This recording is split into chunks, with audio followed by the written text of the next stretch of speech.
Okay, so it's been 30 days since I've gotten my hands on the Skydio 2. So did it live up to its hype? Well, today we're gonna do the full review. Let's get into it. What's going on, everybody? My name is Ken with Original Dobo, and you're gonna have to let me know how that intro works. I'm not really sure, I'm still working on it. Today, I'm gonna give you my full review on the Skydio 2 after having owned it for 30 days. We're gonna break this down to 5 different categories, which is battery, camera, performance, and overall usability and durability. Now, first up is going to be battery life. Now, Skydio claims that this drone can get 23 minutes of flight time. Now, in my testing for 30 days, I found that I'm averaging about 20 minutes of flight from takeoff to land. Now, the drone ships with just one battery, and that battery is charged via the drone through its USB-C port. Now, charging time takes about 90 minutes or so. So with that said, I would honestly recommend 2 batteries if you are contemplating on purchasing this. And if you do buy the 2 batteries, get yourself that dual charger. Even though I think the charger is incredibly overpriced for what it is, it feels more like a $75 charger, not $125. But hey, that's why they're there and I'm here. I really do love this magnetic clasp on the batteries. I just still think that that is so damn cool. And since magnetic interference isn't a thing on this drone, means that the possibilities with this are honestly endless. Okay, so enough about the batteries, but what about the camera on this drone? Well, the camera is a 12 megapixel camera capable of 4K 60 HDR. And in my testing, I found that this camera performs incredibly well in most lighting situations. Now, I primarily shoot with no HDR because I feel like the HDR is a little bit too punchy for my taste. I would love to see a flatter profile on this camera, maybe in a future update. It doesn't have to quite be like a true log, but just something like more of a neutral tone would be ideal.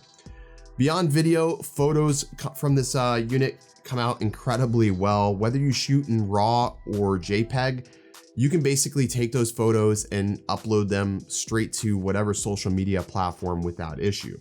Now, I wouldn't use this professionally, primarily because it lacks an auto exposure bracket, and I just feel like the drone is a little bit floaty. It's just from what I've experienced anyways. Now, performance. This drone is really interesting for sure. It's kind of the first of its kind that can avoid obstacles like this. Now, in my testing, I have yet to crash the Skydio 2, but to be clear, I didn't go out of my way to try to crash it either. I've tried to always put this drone in situations where it could be successful. If I wouldn't put my Mavic in a situation, I wouldn't put Skydio there. Putting the Skydio 2 in positions like this ensure that it's going to perform well. However, there is still a level of unpredictability with this drone, and it's somewhat unnerving. I recommend keeping the height floor on if you are near traffic, although I feel like the height floor should be user definable. Right now it caps out at 8 feet, but I would love to see higher options as well. In multiple situations, the Skydio 2 was able to successfully navigate and evade obstacles. There were only a handful of times where I felt like the Skydio 2 was stumped and couldn't figure its way around obstacles. The drone is also quite speedy when you need it to be. The Skydio 2 is capable of up to speeds 35 miles per hour. There's also a boost option if you are using the controller, and the boost allows you for quick bursts of speed. Now, talking about accessories, at the moment you can get a beacon or a controller. Each of those are going to set you back $149. Now, in my testing, the beacon can be a bit of a letdown, losing GPS signal in confined spaces or under tree coverage.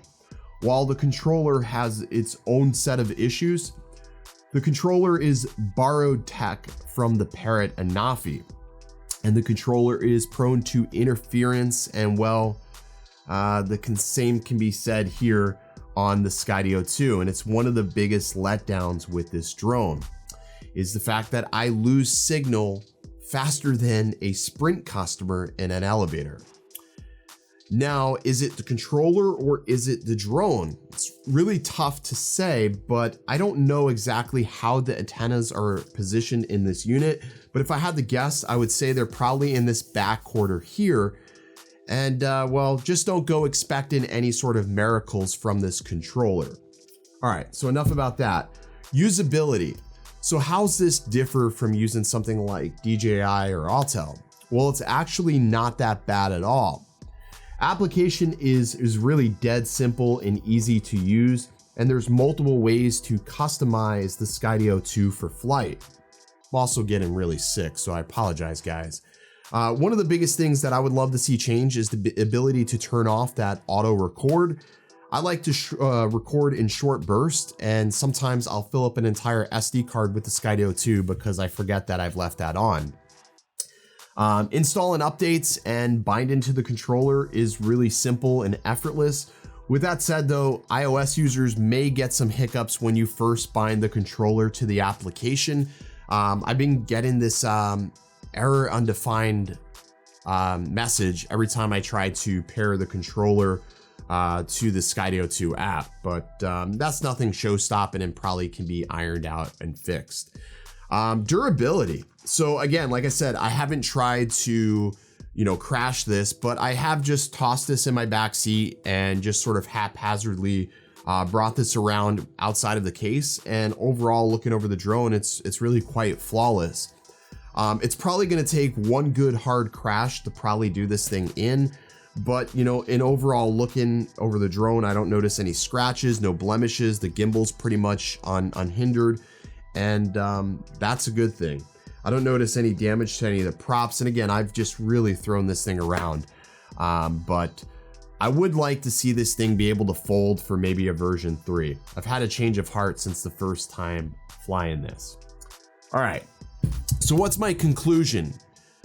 This is a great drone if your primary focus is you.